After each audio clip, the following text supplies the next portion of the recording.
if you were to look at the American nation, the American empire, and the trajectories looking into the future, given these measures, what is the trajectory that leads to the collapse of the American empire based on these measures? What are the concerning indicators? And if those break down further, what does that look like?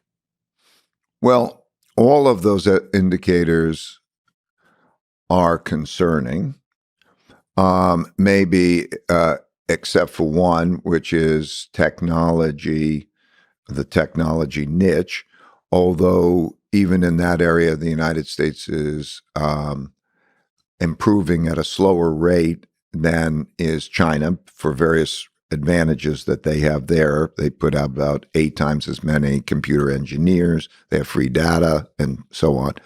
But if you look at them, so the financial is a concern. The internal disorder is a concern. Then if you look at education levels, the United States is in many ways is losing its educational advantage. If you were to compare it with China, if you take general public education in the United States, it's deteriorated tremendously, even in comparison to developed countries. There are scores, PISA scores, and so on, and it's something like 38th in the world or something, and that was a big plunge. Average public education. If you look at the best universities in the world, the United States is unique in having the best universities in the world. So there are these privileged spots that are, excellent, uniquely excellent. So when you look at the comparison, education in China is improving rapidly, and the quantity is a quantity of educated people in the areas that they're moving in is greater, and the resources that they're putting behind it is greater, and so you see the results are greater.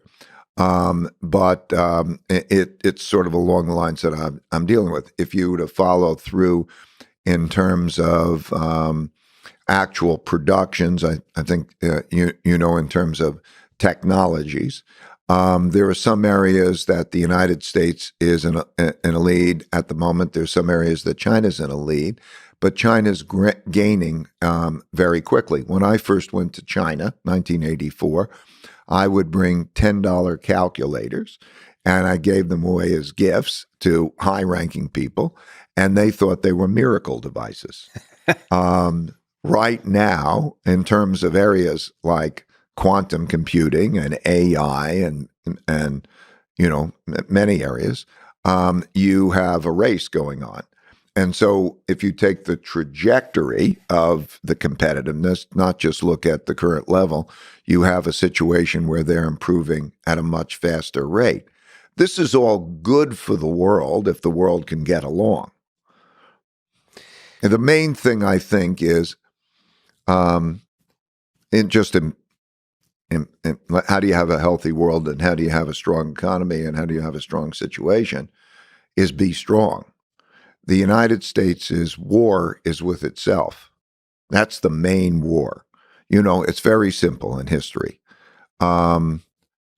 Be financially sound, earn more than you spend, and be strong in these ways, and pretty much everything will take care of itself.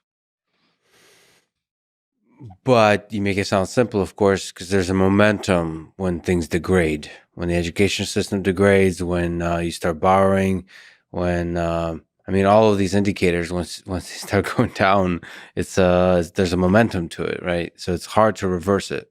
Right, and there are circumstances that you're then in. For example, indebtedness. It's politically desirable for those to borrow money and spend, because their constituencies only look at what they get. And when they get a lot, they don't pay attention to the balance sheet and how much debt is on the books. So it's always better to borrow, spend, and then leave the cleanup to the next guy. Mm-hmm. And so you inherit a lot. You inherited, as a new president enters in, or new legislators, They have a lot of debt. They have a broken down infrastructure. They don't have enough money to fix that. And so that's the lay of the land that the prior generations put you in. And there you are. And so that's right. It's difficult because when you start to think, okay, what's healthy? Well, earn more than you spend. Well, that's not so easy because, what does that mean? Go earn more? I mean, okay, that's not so easy. Spend less? That isn't going to work. So now what do? Okay, you have this debt that you then monetize, and that's why it's classic. So yes, that's why these cycles occur, because what happened before created the lay of the land that is then increasingly difficult to deal with. So what can great leaders do in this moment? I mean, maybe my sense is leadership is crucial here. So, for example, to do very large projects that invest in the education system, that sort of try to fix the fundamentals, or maybe invest more and more into the innovation and the development of new technologies and so on. It feels like that just doesn't happen organically. So you have to have strong leaders that convince the populace of the importance of these ideas. Well, I completely agree with your list. What we have is a situation where everybody has their opinions and they have to sort of get them exactly right. And they all fight with each other about whether their opinions. So the most important thing is that we become bipartisan so that we get over our differences. I would have a bipartisan cabinet. I would draw upon both members of both parties, the moderates, who are going to be able to work together. So as then we have one country, and then we deal with those in a means that works for the majority of the people in the middle rather than the polarity. I think our greatest risk is in not being able to do that. So I would say that's of paramount importance because we have the resources, wealth, real wealth, and science and everything has never been better than it is. But the notion is that it has to work for the majority of people, and we have to keep it being productive. So that group has got to calmly and knowledgeably work together so that they increase the size of the pie and they create broad-based prosperity. So that is of paramount importance.